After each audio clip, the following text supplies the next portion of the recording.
Hello!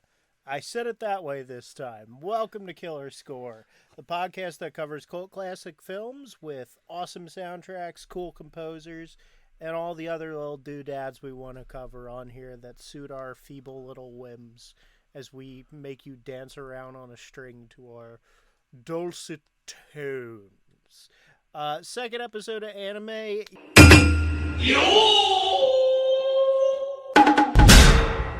Your boy is back in the seat again. I, of course, am your host, Daulton Morrison. You can find me on lots of places under the handle Sick Jacket Man. Video clips on there. I got a voice acting demo reel if you want to put this funny voice in something. Maybe make me play a cute little animal character with a goofy voice. I could do that for you. You want me to play a disaffected person who's just like working in an office? I can do that too. Check out the reel. Check out the reel. It's got stuff, and stuff is coming. Yeah. I am the disaffected person who works in an office. Yo, cool. I think I'm voicing you in a project soon. Cool. Yeah.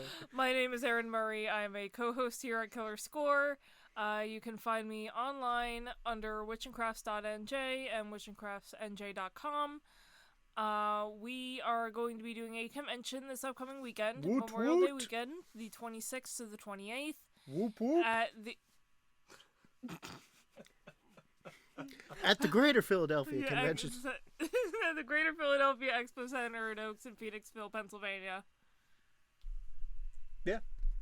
So glad I am spared from his shenanigans that time around. Anyway, Richie Eckert here with Richie's rad voices on Tantalus Productions and Companies for comic dubs, audio dramas, and other things that I was so ready to shill until the two of you conspired against me. Pay him, he'll read the newspaper for you. Oh, yes. I'll read the newspaper. I can... phone book, if they still exist. Yeah. I'll read the phone book. I'll be Two-Face for the 10th time for anybody who wants me to be Two-Face or other characters. And I'll also be working on a whole bunch of big projects with the likes of Royal Flush Productions and these two involved eventually. Yeah, can you only get to sleep if someone with a voice like Richie reads you old circus flyers? He'll do it. He'll do it as long as you pay him. He will do it. I'll take peanuts. No, I won't. Wait, I need money. Yeah, unless it's some sort of rare peanuts we can sell on some sort of legume-based black market. Yeah. Because that's what it is. Peanuts or legumes, yeah. Legumes. Or legumes. Legumes sounds like a Mario. It sounds like a little Mario guy. I gotta find I'm legume. I gotta find like a Goomba art there. Yeah. That sounds like a French Goomba. That's what it sounds like. Legume. Le bazar. Merci beaucoup. Monsieur Balzer. All right, so I'm excited. Second time around for this year's anime. We got me back in the driver's seat, and I, of course, am taking us down the road that I love to drive down, which is Satoshi Kon Avenue. I'm just here being cute. Yeah, she is. It's pretty cute. And I am here being excited because this movie in particular is one I have not seen. I've seen Perfect Blue, I've seen Tokyo Godfathers, both are masterpieces in their own right, but Daulton tells me that this is a special kind of piece from Mr. Kon. Oh, yeah. So this is the secondary film from the legendary director Satoshi Kon. It was released in 2001 in festivals, got a general Japanese release in 2002, and limited U.S. release in 2003. So it can sort of be seen as the sister movie to Perfect Blue, in my opinion.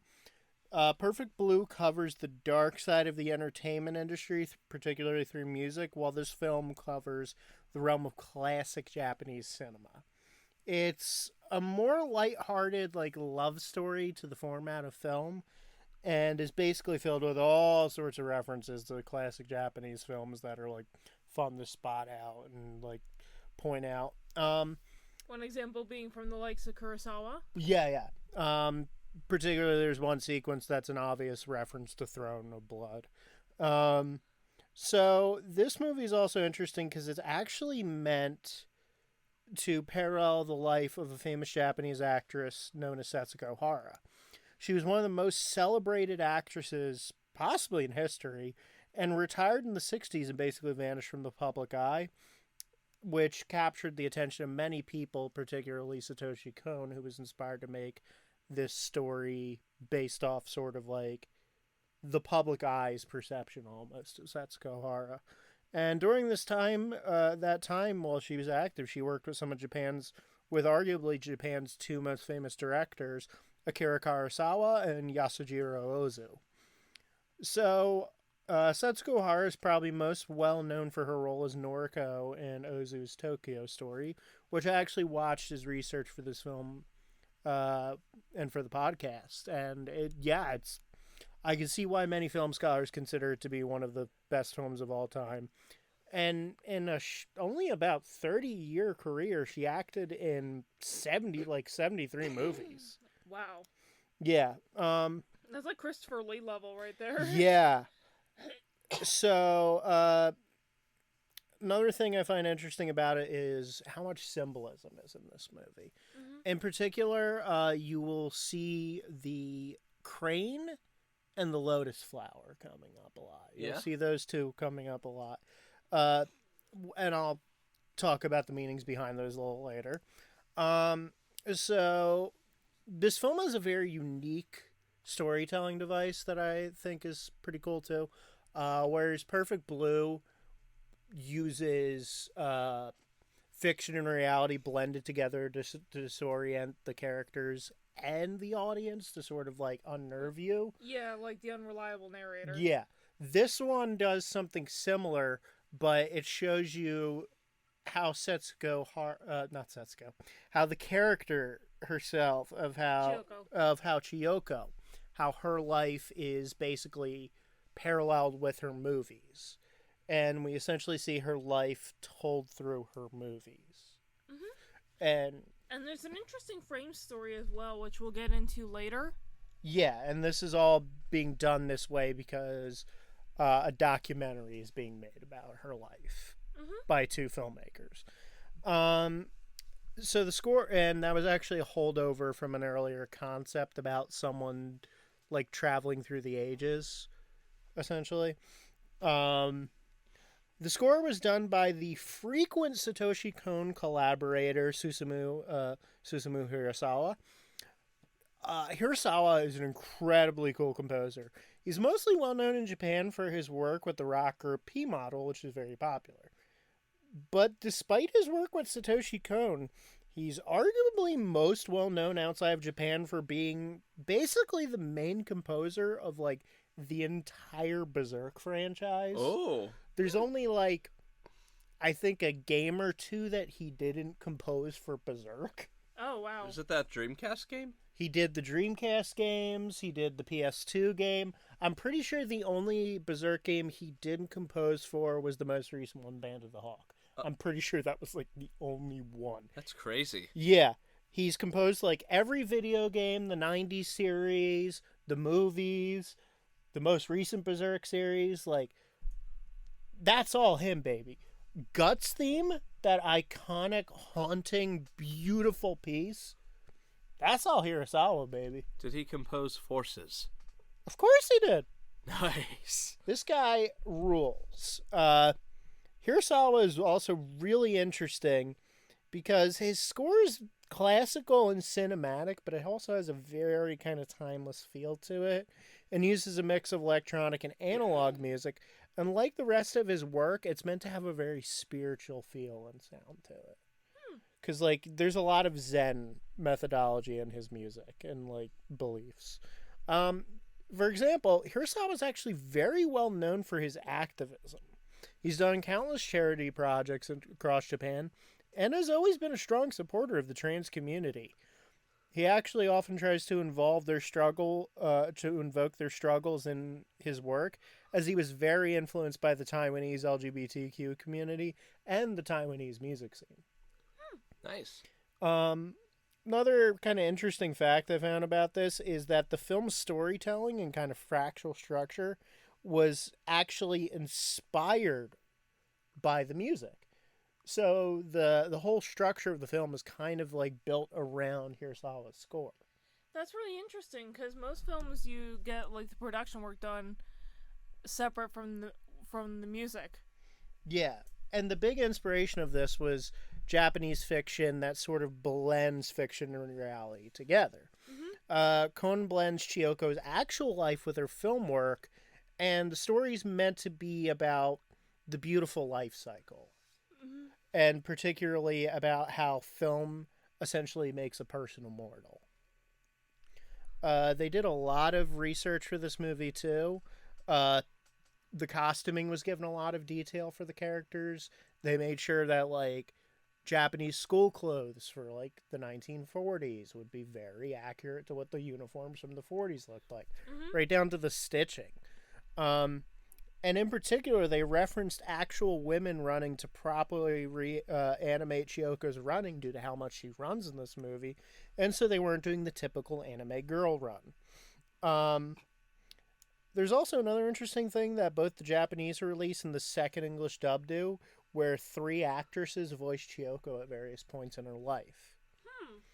And one other thing I want to talk about real quick before we get into, like, more details about the movie itself, overall structure and stuff, what we're going to be doing, is that this is actually the last major film cinema anime release not tied to an IP to use cell animation.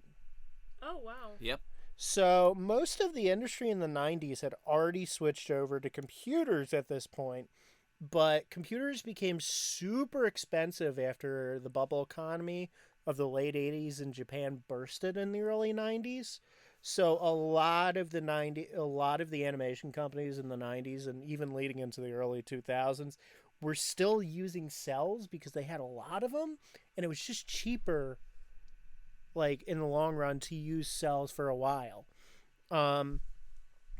And many believe it lasted for a while, even with franchise anime that were just trying to save a quick buck. Many believe that the last Japanese film to use traditional cell animation was Pokemon Ranger and the Temple of the Sea. Because until, like, the mid-2000s, Pokemon stuff was still using cell animation. Oh, Yeah. wow. So, as we're getting into this, since Richie is the uninitiated, would you like to read the summary? Certainly. Satoshi Kon's masterful follow-up to Perfect Blue traces the career of a legendary actress, Chiyoko Fujiwara, as seen through the eyes of documentary filmmakers. Though Chiyoko has withdrawn into retirement, filmmaker Genya Tachibana receives a rare opportunity to interview her about her life. When he gives the actress a token from her past, Tachibana and his cameraman Ida or is it Ida? No, Ida. Ida are thrust into Chiyoko's memories, reliving the key moments of her life and uncovering the truth behind her fabled career. This timeless tale of passion blends reality and delivers emotion in a way that only Satoshi Kon could. Yeah, and this one's very interesting. We will be watching the second English dub version that was handled by LA's VSI, I believe it was. Yeah. Yeah, VSI, who handled this, and we'll be watching the initial 2019 Blu-ray release by Shout Factory. I actually have 2 versions of this. I also have the Steelbook. This is the one we grabbed, though. If you guys would like to watch along with us, it is available for streaming on certain formats. In fact, the last time I checked, I'm going to double check for you guys. I believe it was Tubi, but let me double check. So, Richie's the uninitiated. Okay, you can watch it for free on Pluto. Might be available on Tubi, though. I wouldn't be surprised. A lot of stuff's on Tubi. So yeah, it's available on streaming if you want to watch with us, or if you want to buy the Shout Factory release here. It generally goes for a pretty reasonable price online, or you can pick up the Steelbook. I highly recommend it. I always recommend it with Cone stuff. So, you guys ready to get into it, or you have any input or anything you want to ask? Only that I expect this to be amazing because Satoshi Kon was amazing, Oh, yeah. and I don't think I've seen a single work of his that I didn't like. Yeah, it's a masterpiece.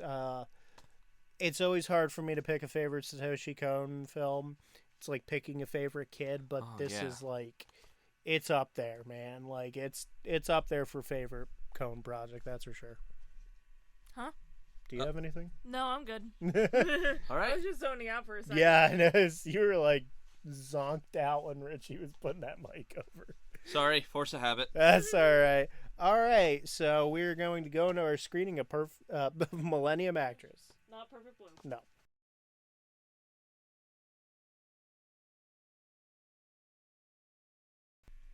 Hello, and welcome back to the movie that is about an actress around the turn of the millennium.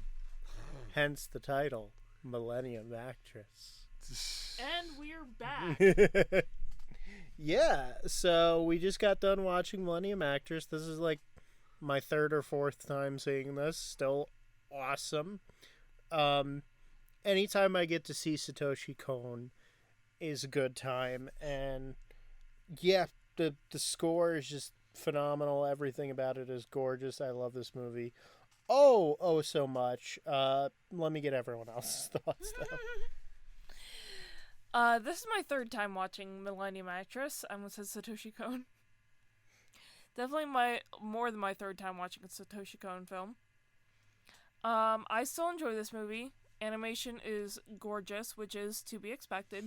Mm-hmm. The soundtrack, the score is beautiful, and the voice acting is top tier. All right. This is my first time viewing Millennium Actress, and as expected going in, it is a lot of things. A masterpiece dedicated to capturing the experience of looking back upon your favorite films. A love letter to those responsible for crafting those memories. A testament to Satoshi Kon's talents, which were cut way too short by illness and death. Yeah, for reference, and a sad framework, as I've said, Chiyoko's story here is meant to parallel the life of Setsuko Hara.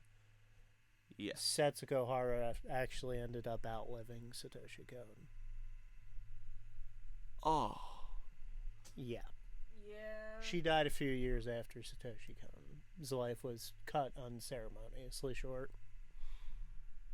Is anyone's life ever cut ceremoniously short? Well, I imagine if you like have a ceremonial execution or something like that. Seppuku. Yeah, or if it was like everyone agreed, all right, your time's done. Get out of here. Atlanta with Tupac. Yeah, where they just The cult of Tupac and Atlanta. suffocate him to death. Millennium Actress. Millennium Actress. I'm sorry, I derailed this by bringing up Atlanta and Tupac. Millennium Actress. I freaking hate you both. We love you too, Richie. Millennium Actress. Speaking of the opposite of hate, I adore this movie. The animation, as has been pointed out, is fantastic. The score is great, and I stand by what I said to Daulton at the very end of this movie when I say that this has the best transitions I've seen in any movies, animated or otherwise. Masterfully done. Oh my goodness, the cinematography in this is so precisely beautiful and gorgeously crafted. And don't you worry, Erin, we are going to nerd out about the voice acting in just a bit, but I'd like to first discuss the animation and the score in particular. Yeah. You can really feel a lot of the Zen philosophy expounded by Hirasawa in the music. It has a very enlightening sound to it. Very spiritual music, as I stated before previously. Very, I'd say almost like transcendental. Yeah, that's a good word. That's the atmosphere I got from that music. Transcendental. Yeah. You felt as if you were ascending listening to that music. Yeah, and it's very appropriate because you could almost say like that the films of Chiyoko transcend the time they were created. And like you said in the intro, it's very much reflective of the fact that you basically become immortal when you're a part of a film. Yeah. Like the music is reflective of the theme that Chiyoko is literally and metaphorically ascending. Yeah, even in the downer moments, the music feels like very enlightening, like you're attaining something. Very triumphant, but in a subtle way. It's not super. These are very understated types of victory songs. Yeah. You got anything? Okay. Sorry. I'll cut that out. Yeah. I don't even know where I really want to get in on this because there's just so much to talk about, but at the same time, I don't want to overwhelm the conversation, and I want to convince people to actually go and watch this. We watched the Shout Factory re-release, and I believe it was a 7 Seas dub, it said. Yes. One moment while I verify this with my currently shut off phone. Yeah, I saw it on the back of it before. 11 Arts. 11 Arts. Yeah. 11 Arts. Yeah. Oh shit! Careful. Yeah. So, dub for this is fantastic. Weirdly enough, there was a first English dub for this done by Manga Entertainment, and we did not cover that one for a reason because those Well, for one, it's out of print. Well, yeah, that's number one. Yeah. Number two, It's one of those odd, weird British English dubs of an anime. of the type that was mostly put out by Manga Entertainment. Go back and watch that awful OVA Bounty Dog for proof positive of this. Erin, quick side note. Don't watch it. Don't watch it, first off. Second off, not only is it British actors doing an anime, not necessarily a bad thing, obviously. I mean, it would have been unique and interesting, except they had the British actors all do American accents. That can go one of two ways. Because one thing I've noticed about British actors doing American accents, when they try to sound American, they deepen their voice. Yeah. Hi, Benedict Cumberbatch. Yeah, and I was also gonna bring up David Tennant did that. And there's a bunch John of Barrowman. John Barrowman. Well, the thing is, John Barrowman was raised in Illinois. True. Weirdly enough, I've had an opposite experience. A couple of English actors I work with will actually heighten their pitch whenever they do an American accent. That's funny. Like, one in particular has a super deep voice, but raises it up to my pitch level, believe it or not. Another example. Philosophy Tube. When she tries to do an American accent, she unintentionally makes her voice a little bit deeper. Yeah. Ah. So, what I was going to say, too, is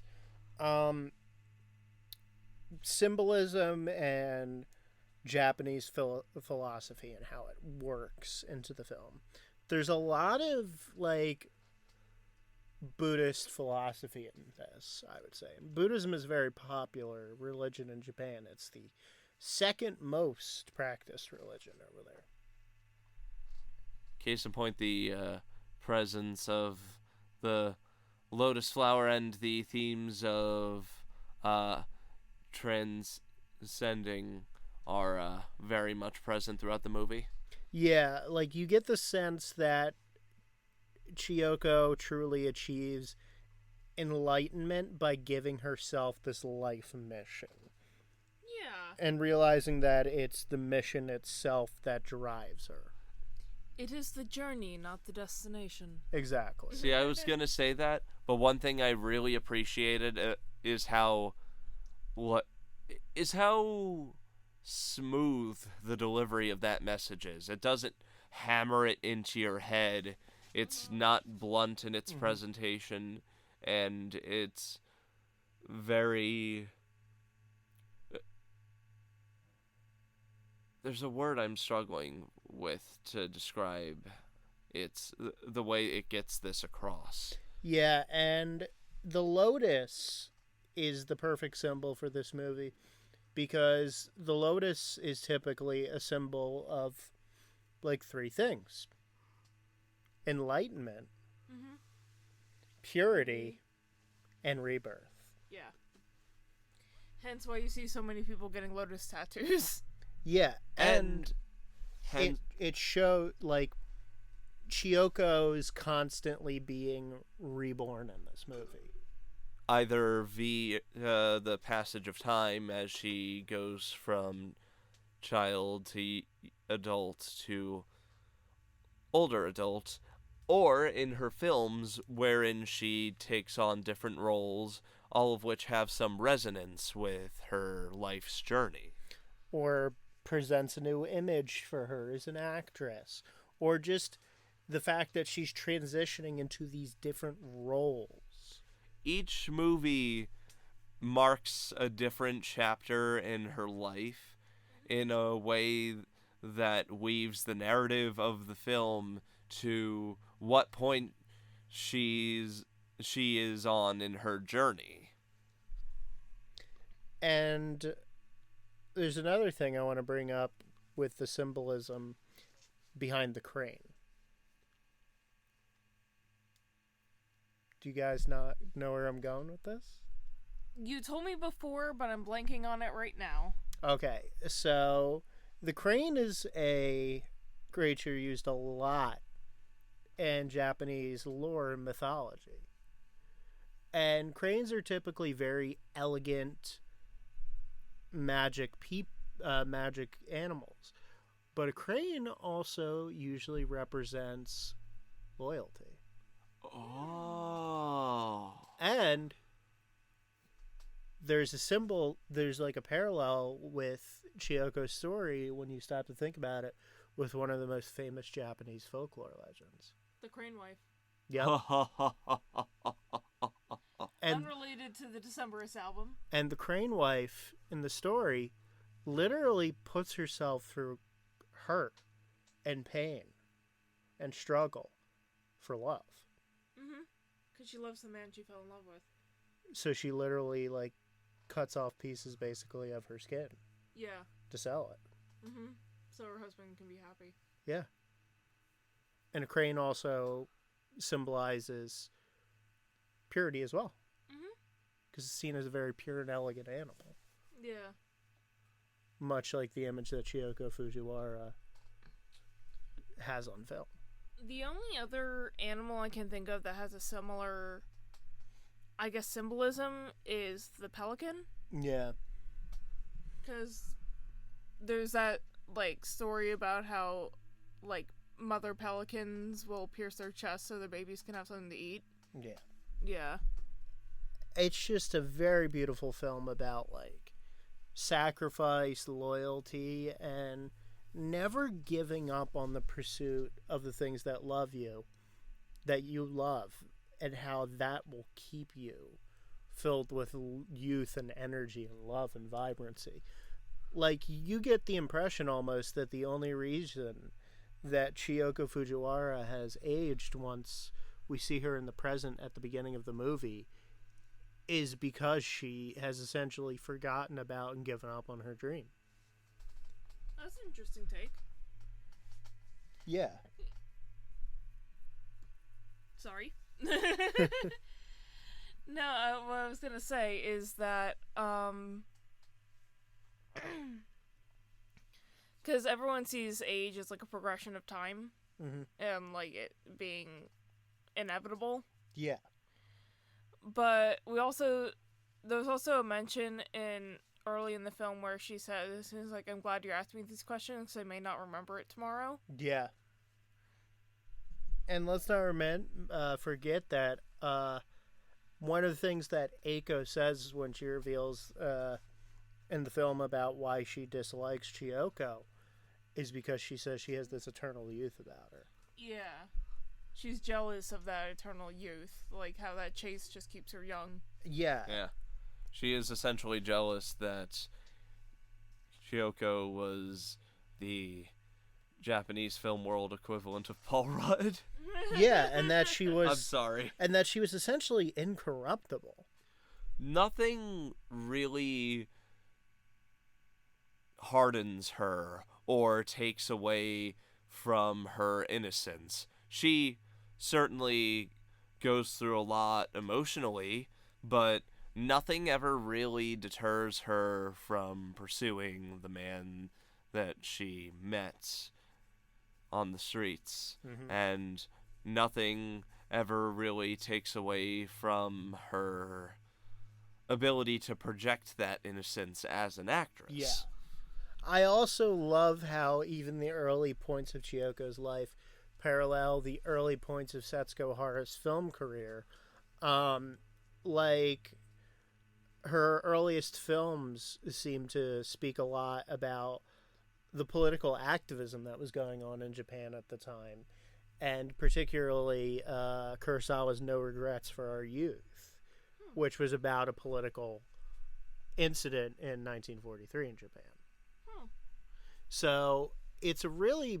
what I love about this movie is Kon is not afraid to hold up even in a movie like this.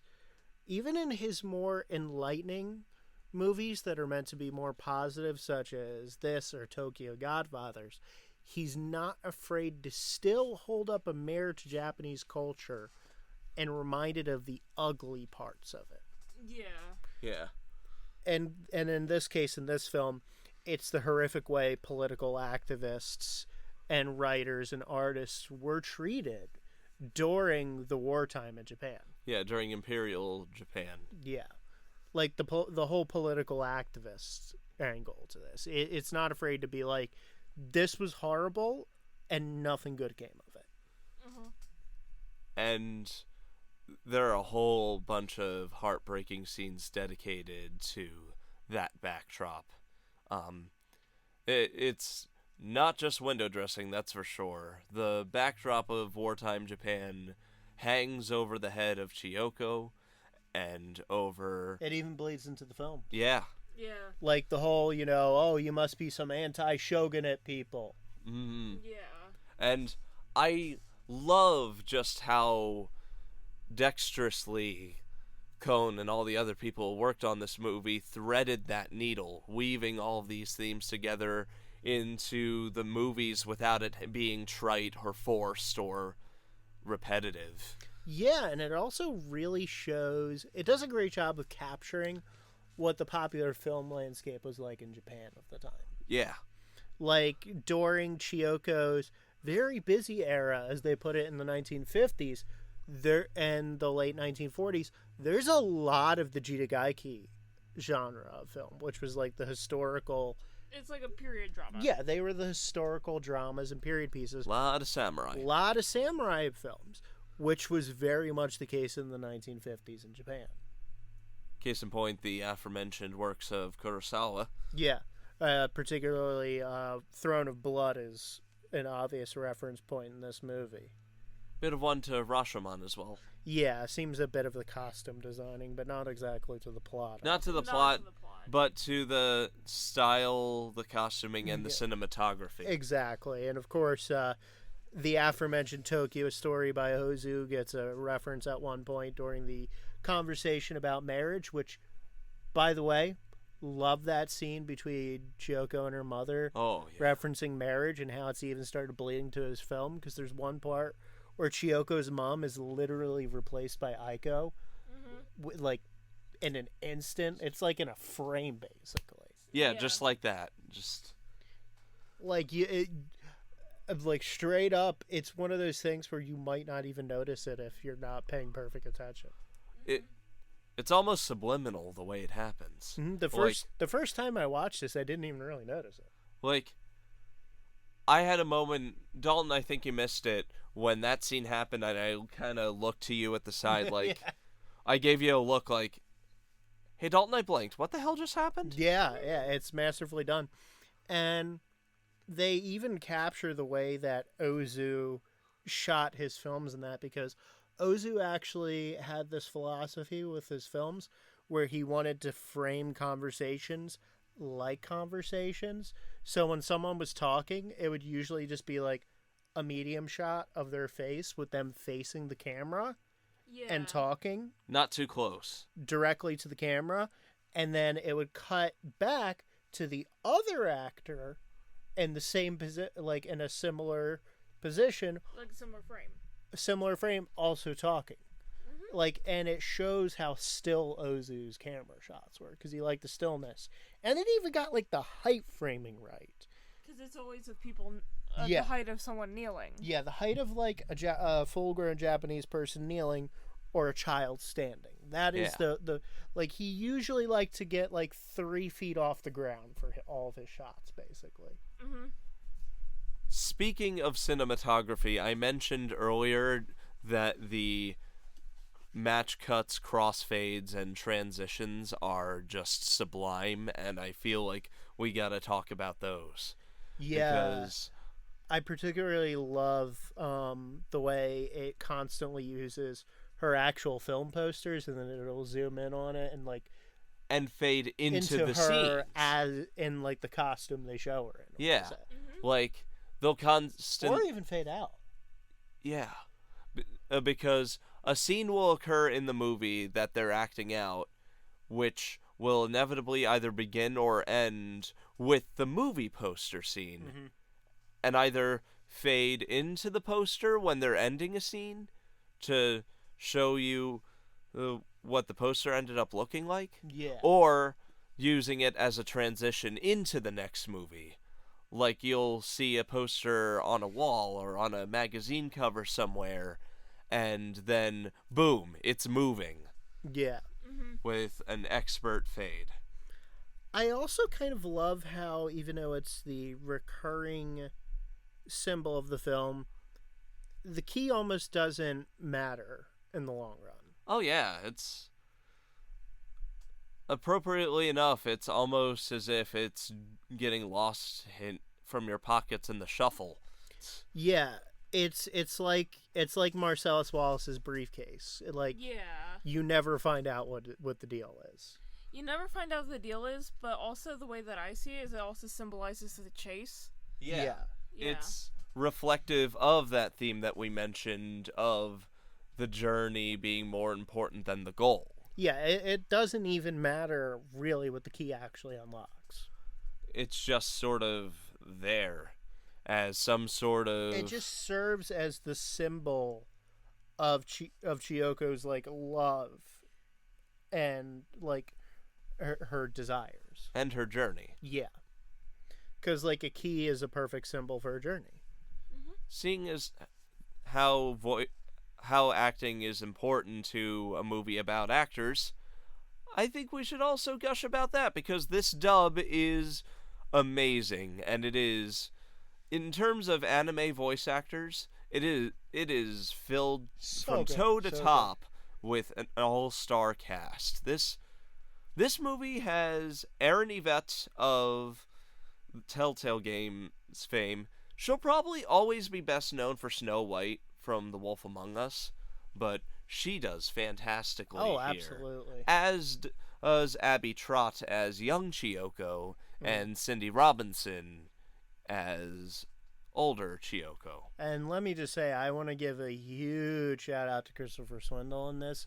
He is so good as Tachibana. Tachibana, in particular, is just a great character. Oh, yeah. He is basically cinephilia personified. Absolutely. He he is the living personification of what it means to be engrossed in a movie, and it's infectious too. Lesser characters like this would come across as pretentious self-inserts, perhaps, just but annoying.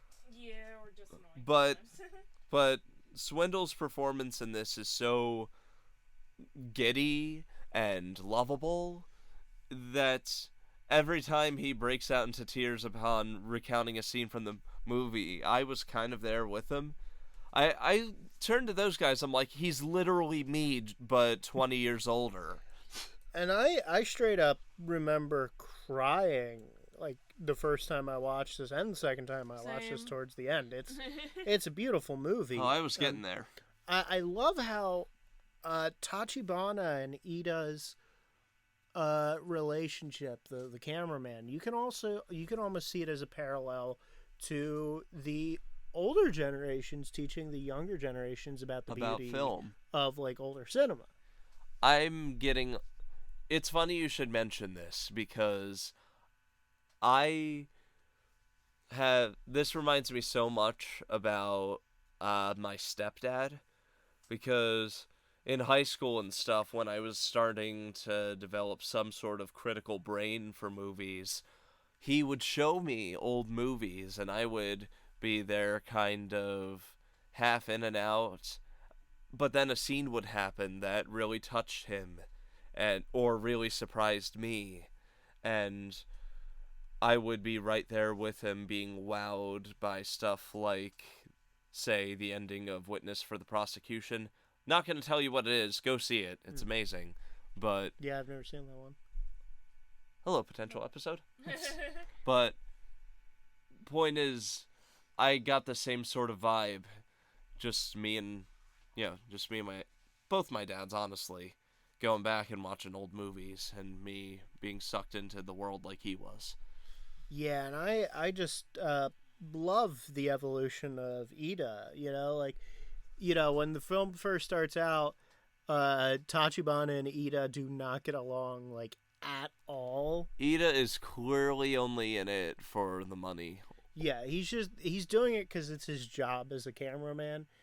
And even at one point he says, I gotta get myself fired. Yeah.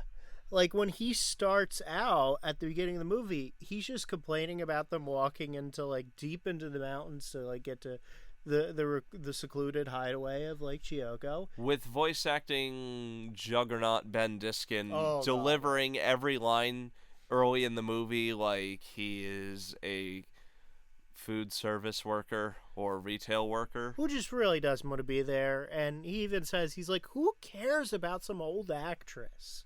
And then he gets something thrown at him. Yeah, and like Tachibana even outright says the next one will kill you. Props to Diskin, by the way, for believably selling his development as someone who is really into the narrative. Yeah, he becomes someone who gets progressively more interested in the life story of like Chiyoko, to the point that he's like going to Tachibana and being like, whoa, did that actually happen? Or like, oh, does that mean that was blank? Like, he's getting as into it as like someone discovering this older actress's work would. Great way to do the audience surrogate. Exactly. Because, the audience is coming into this movie, they probably have no idea who Setsuko Hara is. It's not like she was in a bunch of big blockbuster movies that American audiences are super familiar with. I consider myself a veritable film nerd, and even I didn't know much about her. Yeah. And it does a great job of showing the way that there's a lot of value in a lot of these older, early days of cinema films. And just about, like, the evolution of Japanese film and even critiques of Japanese film. Yeah. Like, they make no, like, allusions to the fact that a lot of early 40s to the end of World War II Japanese films were straight up in, like, imperialist propaganda. Oh, yeah. Like, way on in the beginning, they make allusions. The director... The scouting director is The even scouting like, director says, you'll be serving your country this way. this movie's going to increase morale for the troops. And I think that was Keith Silverstein. I wouldn't be surprised. That was Keith Silverstein delivering the whole thing like he's a used car salesman. A very sinister used car salesman, because I mean, he's propagandizing Imperial Japan, so. Yeah, and just a bunch of other great performances. Greg Chun as the artist, who we never learned the name of. John Paul Karliak is the scarred Imperial police officer. Haunting. Yeah, he always has this air of like menace about him until towards the end, which I won't get into that because I want you to watch the movie. Yeah. But it's impressive how he's able to transition the character later on. And once again, all three of the actresses playing Chiyoko are great, from the youthful determination of Abby Trott, who, by the way, has a beautiful singing voice, especially in Lifelight for Smash Bros. Ultimate, to Erin Yvette's breathy, almost classic movie starlet voice. Goals. She has a very classical voice, the type that you would see in a whole bunch of 50s movies. But great as she is, I'd say that the highlight performance for me is Cindy Robinson, who has to do so many parallel line reads to Yvette that the transition between flashback and present is sublime. Yeah. Laura Post is great too as Aiko. Oh, such a bitch. She plays that. Oh my god, that bitchy energy. Keith Silverstein as the director. You always get the like some underlying not right about him. He's kind of like a Japanese Max Bialystock, and Keith Silverstein kind of captures that sleaze, I'd say? I would say almost like disaffected. Disaffectedness. Like, this is just some dude who's doing this for his job, Apathy, yeah. Apathetic. But I know we praised it a bit, but I'm sorry, I feel like we've been overlooking this, especially with our show. The score is so amazing in this. I cannot drill it in enough. Like most movies, they have something happen. Either the score fades into the background and you barely notice it, or the score is so good or just in your face or loud that it overpowers everything. High current DC television shows. What is with your sound mixing department? They suck at their jobs. I love The Flash, but the sound mixing on that show is all the DC shows. It's all over the place. Have you seen how bad the sound mixing can get on Young Justice? Or Titans. Oh, especially Titans. Yeah, and Young Justice as well. The sound mixing is really atrocious on that. Sound effects are way too loud. Or they get drowned out by the or drowned out by the soundtrack. Yeah, it's a mess. But this film does something I rarely see. Everything blends together perfectly. Seamlessly. And it makes the moments where the dialogue drowns out and they just let Hirasawa's score speak for itself. Like Run. Yeah, Run. Run. The big piece of this movie that's a big reference to the seminal Japanese classic, The Rickshaw Man, which also has a parallel with this film, because the story of The Rickshaw Man is about a loyal Japanese servant to an elegant lady who carries a torch for her for years. How deliciously apropos. Yeah. And the beauty behind the run scene, where you see the transitioning through the eras of like history itself, like giving you the impression that this chase is eternal. The art style shifting, the movement of the backgrounds as if they're in the middle of a series of wood panel paintings, the likes of which were super definitive of Japanese art at the time. It almost reminds me of those old moving scrolls that they would use for like movies back in the day. Yeah. For scenes where like someone's like riding on a horse and something, and they just have like the background that like moves on a track. Or in more modern film technology, like a traveling map. Yeah, exactly. It gives the impression of that, which everything in this movie is like a parallel to actual filmmaking techniques that is kind of masterfully done. It is. And when Kon says that the film was built around the score, you really feel it. Oh, yeah. The whole thing is basically, imagine a musical, but for instrumentals, essentially. Yeah, and it feels very transcendental and meditative. It's got those amazing ethereal wails that you so That was often the word I was going to see. use. Like Ethereal. ethereal wails and chanting in certain parts. Yeah. Yeah. Which are so well utilized across Hirasawa's work. All you have to do is look at Guts' theme from Berserk to see what I mean. Guts' theme, Forces. That's all I had, actually. It's okay. This movie's score is so good. Oh my god, it's gorgeous. I could fall asleep.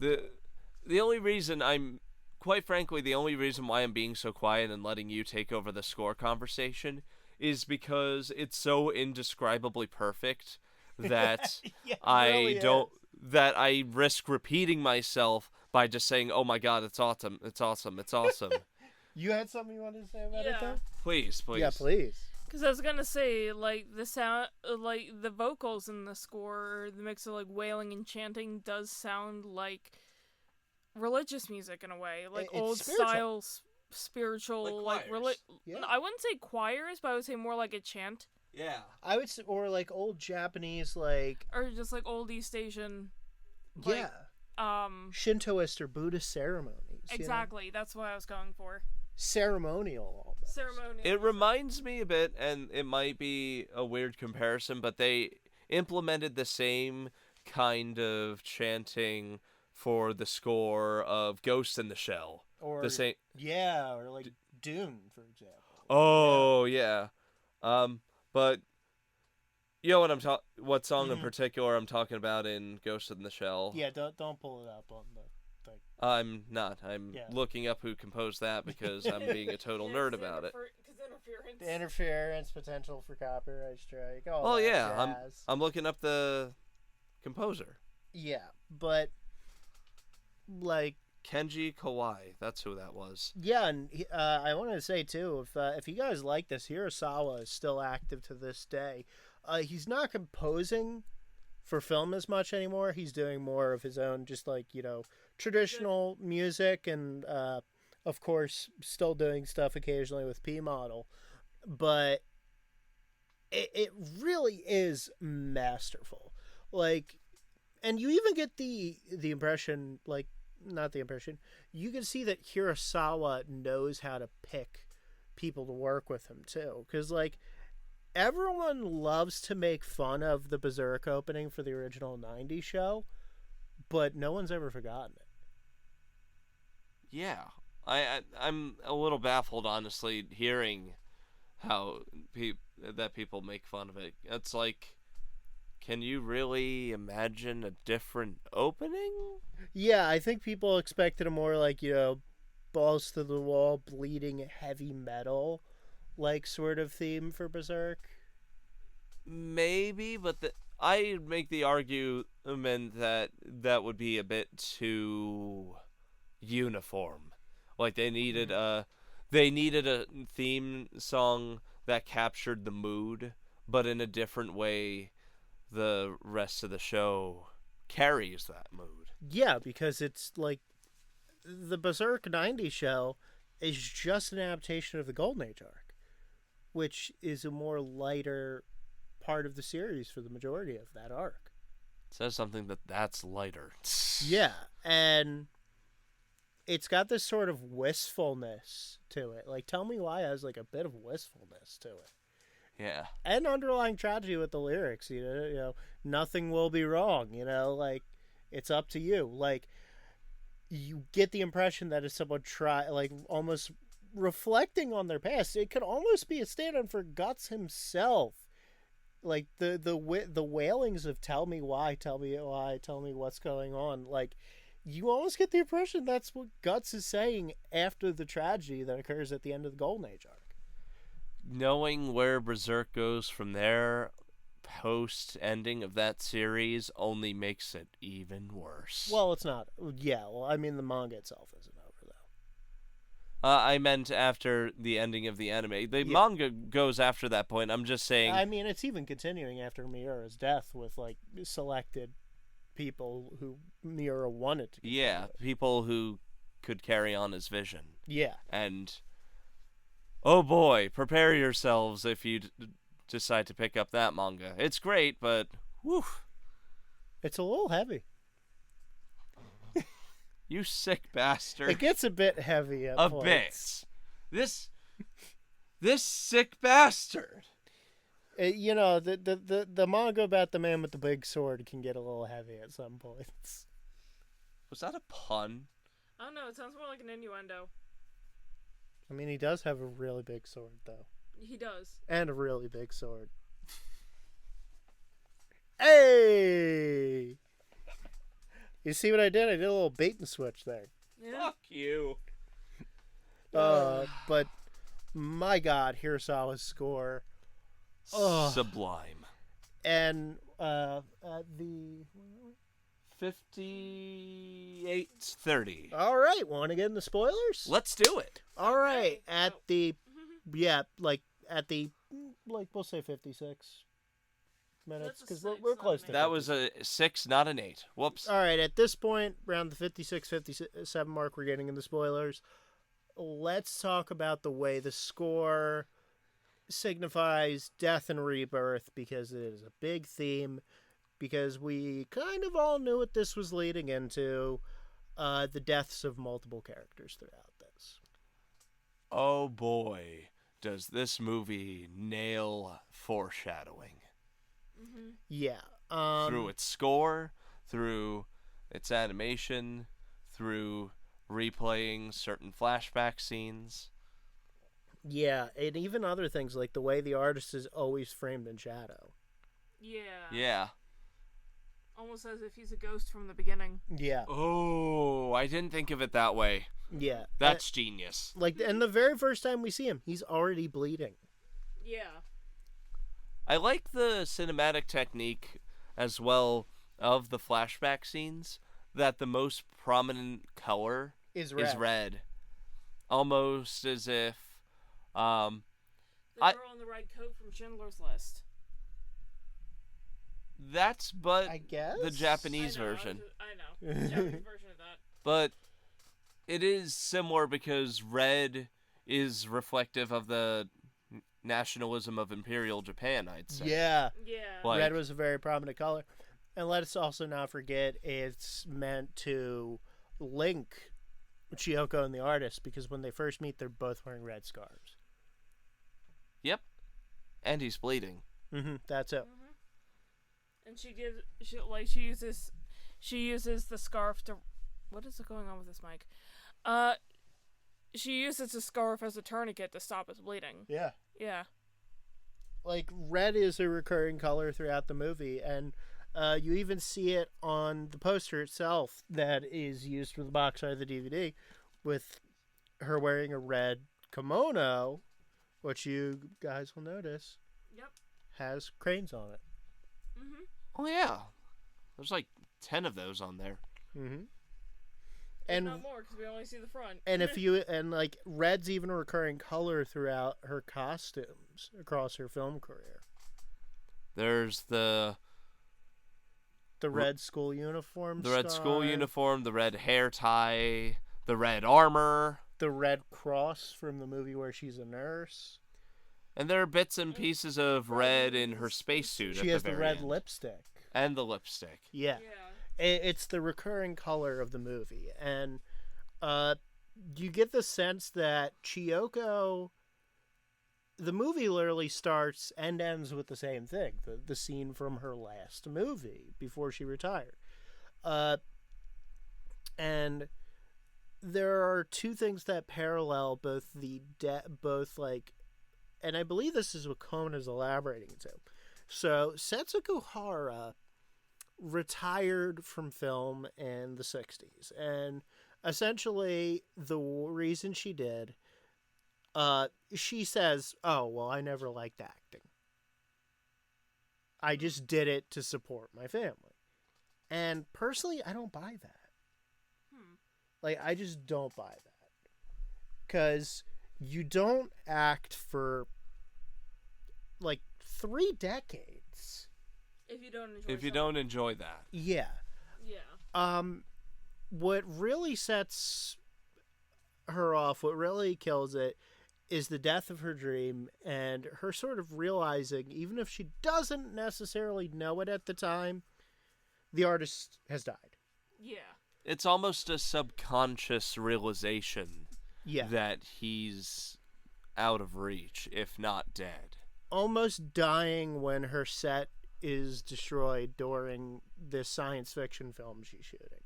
Mm-hmm. Like, that scares her to the point that she seems to retire. It traumatizes her. Yeah. Yeah.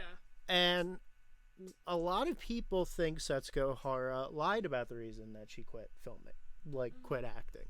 Because, and I don't think this is a coincidence, and I think Satoshi Kon himself probably didn't think this was a coincidence.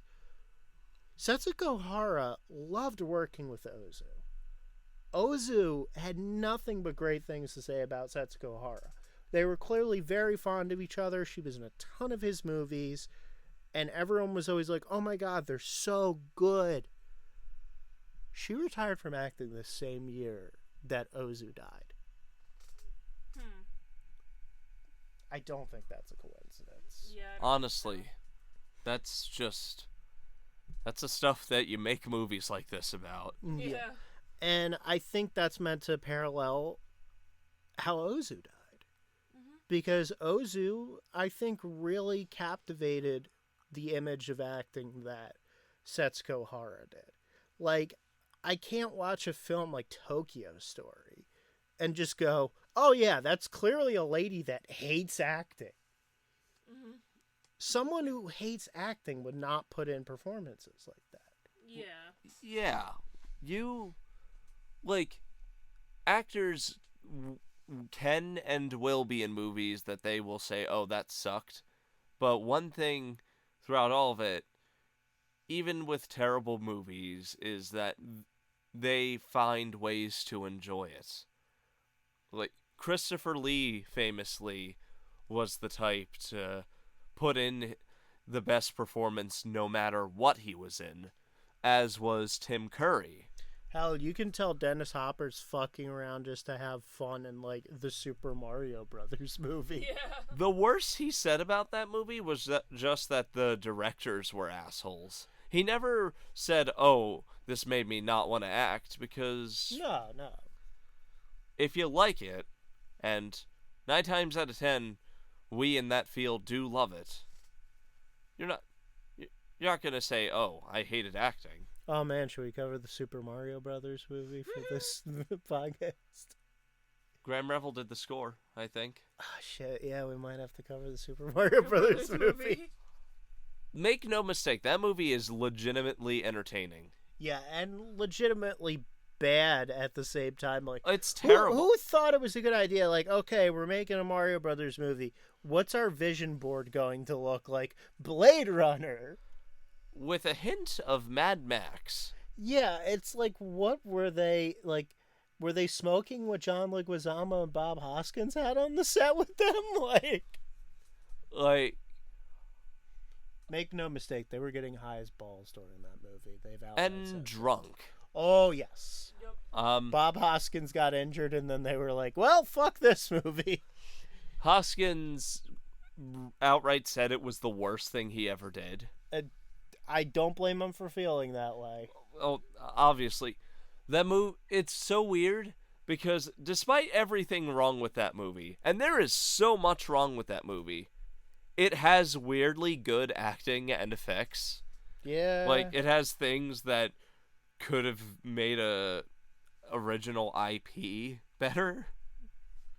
Because I was gonna say, wasn't Bob Hoskins also in Who Framed Roger Yep. Rabbit? Yeah. He Yeah. was Eddie Valiant. Yeah, because I would say, if he's in Who Framed Roger Rabbit, you're acting next to, like, moving mannequins and that kind of thing, and just talking to, like, a ball on a stick Yeah. for weeks. And he found that more enjoyable than the Mario movie. Yeah. Well, yeah, because it's Who Framed Roger Rabbit. But even he was like, I found it very silly, because he was British. Yeah. It's amazing, too. Like... Bob Hoskins is the least British-looking man in existence. He's the least Best way I can describe it, Bob Hoskins, he looks like he could be related to Peter Falk in a way. Bob Hoskins looked like he's a... In the way that neither of them look British. Yeah, he looked like a schlubby British... Like a schlubby Brooklyn deli owner. And he channeled that accent as Valiant and as Mario. Didn't he, though? That's like, when I look at Bob Hoskins, I'm like, that's not an actor. That's a man who owns a deli. Kind of like a real-life Tony Soprano. That's a man who asks me how my kids are doing and gets their names wrong and then goes, what am I saying? Stupid. You in for the roll of salami? Definitely got to cover that movie. But, Salami, that's what we were talking about. this... I love how we're in spoiler territory. Now we're talking about Bob Hoskins. Oh, man, Back to- people are missing this great bit. Oh, God, no. So, back to spoilers. Yeah. I mentioned the match cut earlier. Mhm. We got to talk about Chioko's final moments because Oh, that my is God. the Oh. that is the single best match cut I have seen in yeah, any yeah. film ever, So good. animated or otherwise. The way her rocket shooting off into, like, hyperspace with the light symbolizes, like, crossing over into, like, afterlife. The afterlife. Yeah, I was gonna say that. Much like being reborn, too. Because she doesn't say, like, oh, boy, I'm, like, I'm finally gonna be at peace when I die. Her idea of paradise and the afterlife is continuing the chase. Mm-hmm. there is no end, because what paradise is there to find at the end of a journey she loved so much? Yeah, and they symbolized this even by having the final image of her crossing into the afterlife being motion through the action of the rocket. And the stars moving past you and blurring like she's in the Millennium Falcon. Yeah, much like the run scene where everything's going past her and she's just blowing past it because she doesn't care about what's around her. She cares about the travel. And the one-shot transition from her with the rebreather. Well, yeah, the life oxygen support, mask, yeah. the oxygen mask in the ambulance, and how that fades into her in the helmet on the rocket ship And is how, perfection. or how the beeping in the emergency room transitions into, like, the beeping of, like, scientific equipment and the rocket. Yeah, how the EKG monitor basically makes the same sound of a rocket, of the machinery inside a rocket. Yeah, The computers. The computers, it's sheer brilliance. And oh my God, the way Paul, the actor's name, give me a sec, I just had it, the way that John Paul Carliak, the transition of him going into, like, the older age, like when he's this guy who's clearly been scarred by the war as much as other people have. He's trembling. Yeah, he's trembling. He's literally walking around with a crutch. He's lost an eye. He's lost a leg. He has a scar on his face from even before the war started. Yeah, and, like, you get the sense that he realized that just how fucked up Imperial Japan was. You can feel the weight of everything he did crumbling down on him when he says, I was just following orders and succumbing to authority. Yeah, It was... he literally collapses under the weight of his sins to the floor. And there's such a great emotion evoked from that. I personally was like, I shouldn't feel bad for this asshole. Why do I feel bad for him? Yeah, and because he got fucked over just as much as other people. And once again, even then, you can see the way imperialism bleeds into people because he's still wearing red.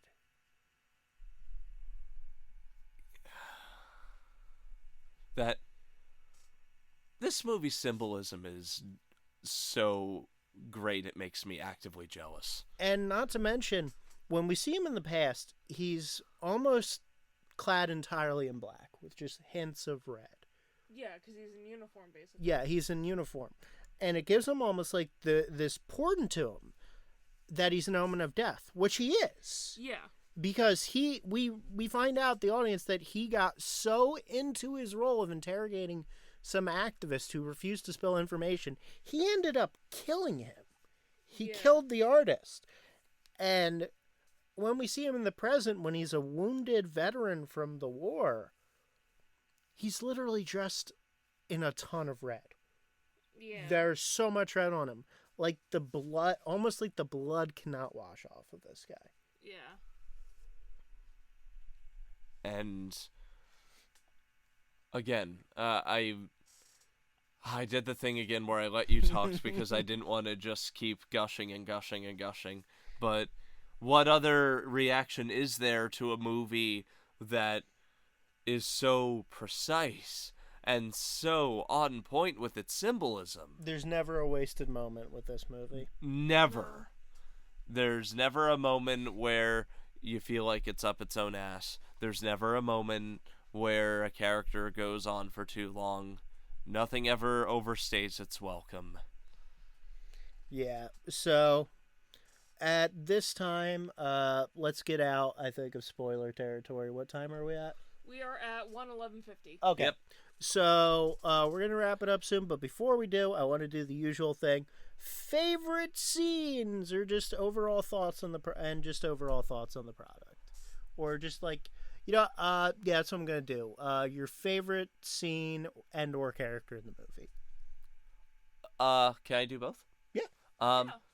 Favorite character for me probably would have to be Tachibana. Yeah. Because I connected so much with his over-enthusiastic love of cinema, and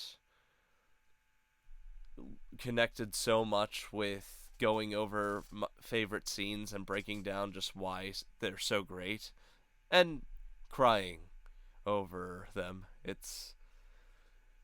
I'll say it again, it's like he's just me 20 years older. Favorite scene, similarly, tying into what I just gushed about with his character, would probably have to be the beginning. Because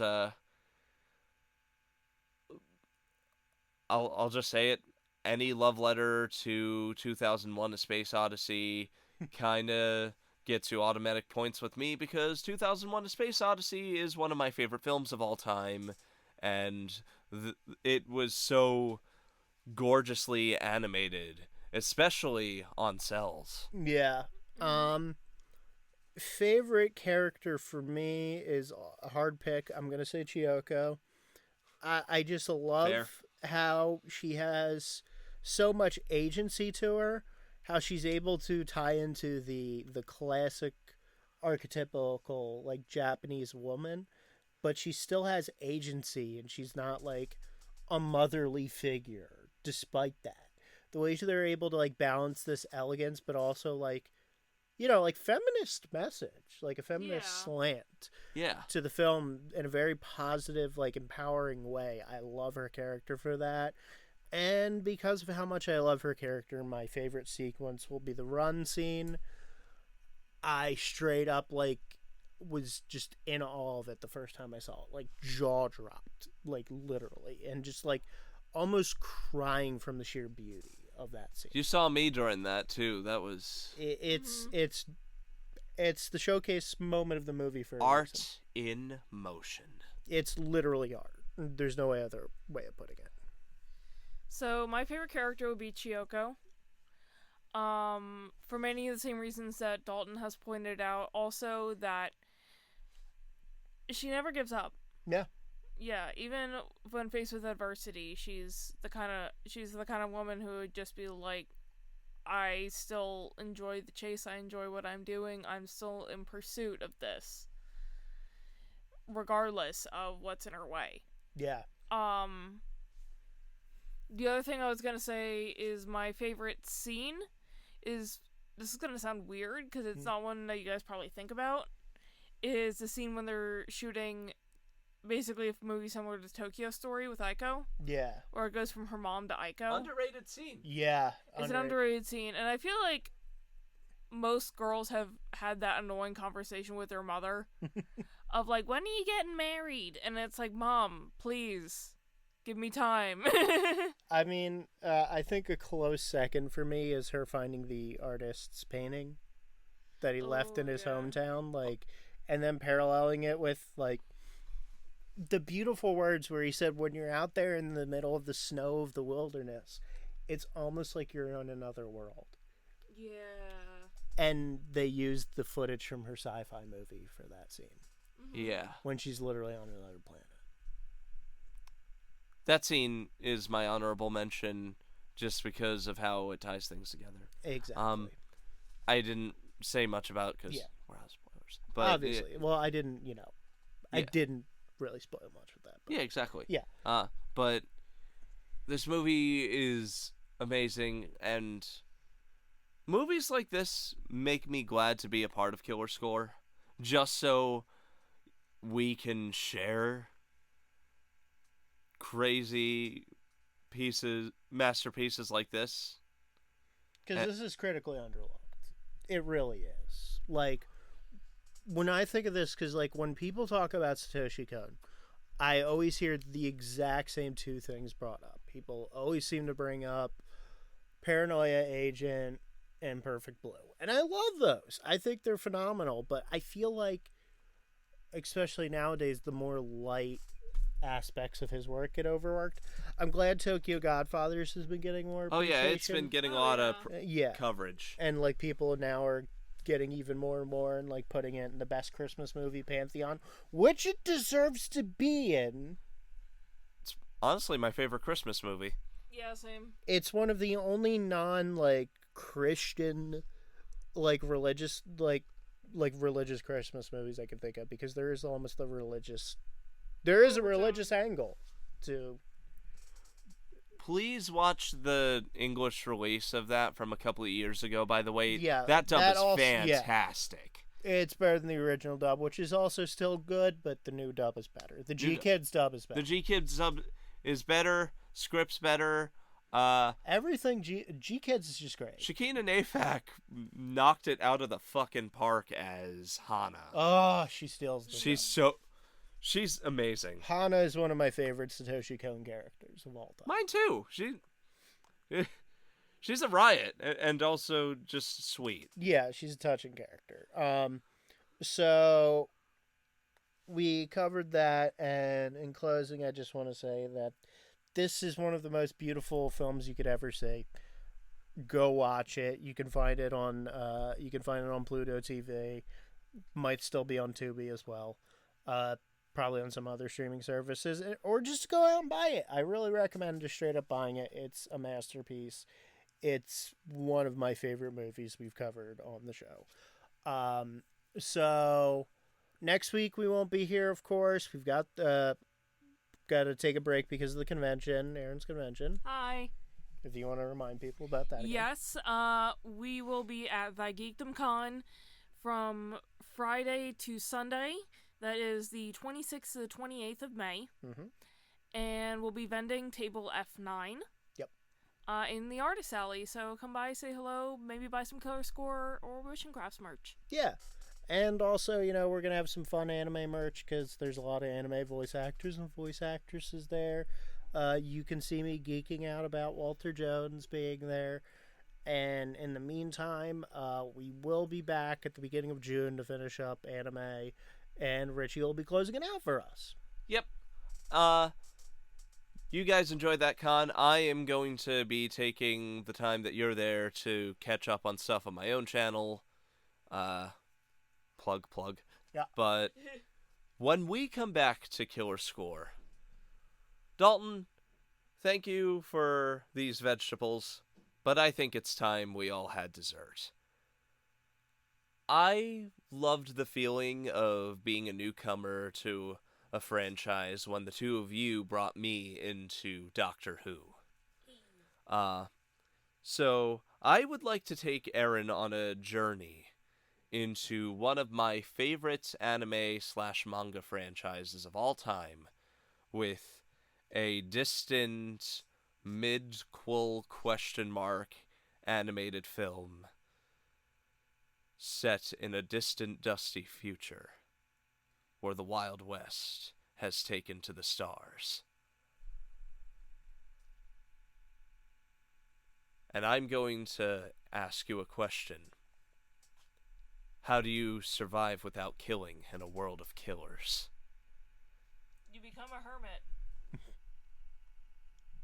Or you become Vash the Stampede. Hey! Join me and Daulton as we drag Erin onto the planet Gunsmoke for Madhouse's contribution to the Trigun series in their film Badlands Rumble.